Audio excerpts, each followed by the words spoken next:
بسم اللہ الرحمن الرحیم۔ السلام علیکم جماعت ہفتم۔ آج ہم انشاءاللہ تعالی غزوہ بدر کی بقیہ پڑھائی کی طرف چلتے ہیں۔ جنگی تیاریاں۔ غزوہ بدر میں چونکہ مسلمانوں کا مقصد جنگ نہیں تھا، اس لیے آپ صلی اللہ علیہ وسلم صحابہ کرام رضی اللہ عنہم کی مختصر جماعت کو لے کر مقام بدر کی جانب تشریف لے گئے۔ اسلامی لشکر 313 نفوس پر مشتمل تھا۔ نفوس انسان لوگ اس میں 313 تھے، جن کے ساتھ 70 اونٹ، 3 گھوڑے، 8 تلواریں اور 6 زرہیں تھیں، جبکہ کفار کا لشکر 1000 افراد پر مشتمل تھا۔ اس لشکر کے ساتھ 100 گھوڑے، کئی سو اونٹ اور بھاری مقدار میں جنگی سامان بھی تھا۔ کفار مکہ کے سامنے مسلمانوں کی تعداد بہت کم تھی۔ جنگ کے واقعات۔ جنگ کے آغاز میں دونوں فریق کے بہادر اور طاقتور افراد میدان میں آئے۔ کفار کی جانب سے عتبہ، شیبہ اور ولید میدان میں آئے، جبکہ مسلمانوں کی طرف سے حضرت علی رضی اللہ عنہ، حضرت حمزہ رضی اللہ عنہ اور حضرت عبیدہ بن جراح رضی اللہ عنہ میدان میں اترے اور ان تینوں کافروں کو ہلاک کر دیا۔ اس کے بعد عام مقابلہ شروع ہوا۔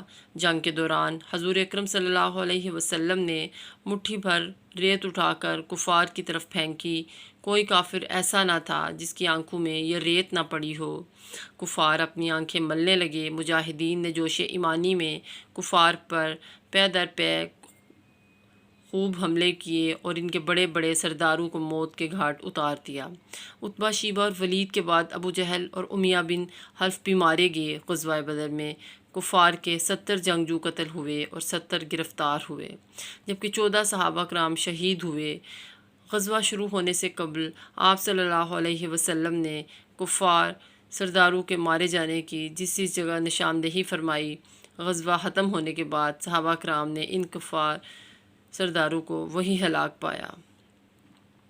غزوہ بدر میں صحابہ کرام علیہم الرضوان نے تعداد میں کم ہونے کے باوجود نہایت دلیری کا مظاہرہ کیا۔ دو نوعمر مجاہدوں حضرت معاذ اور حضرت معوذ نے کفار کی صفوں میں جا کر ابو جہل کو تلاش کیا اور اسے قتل کر دیا۔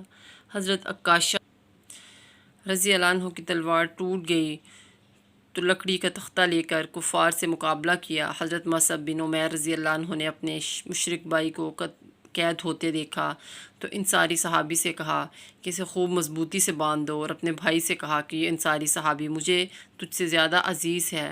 غزوہ بدر کے اثرات۔ نمبر 1، کفار کے دلوں میں یہ رعب بیٹھ گیا کہ مسلمان تعداد میں کم ہونے کے باوجود زیادہ طاقتور۔ نمبر 2، غزوہ بدر کی کامیابی کی وجہ سے دیگر عرب قبائل بھی مسلمانوں کو اہمیت دینے پر مجبور ہو گئے۔ نمبر 3، غزوہ بدر کے بعد اسلام خوب تیزی سے پھیلنے لگا اور لوگ بڑی تعداد میں مسلمان ہونے لگے۔ نمبر 4، جنگ کے بعد کفار کا جو جنگی سامان ہاتھ آیا تھا اس سے مسلمانوں کی فوجی طاقت مزید بڑھ گئی۔ نمبر 5، غزوہ بدر کے ذریعے صحابہ کرام رضی اللہ عنہم کو نبی اکرم صلی اللہ علیہ وسلم سے جنگی حکمت عملی کی تربیت حاصل ہوئی۔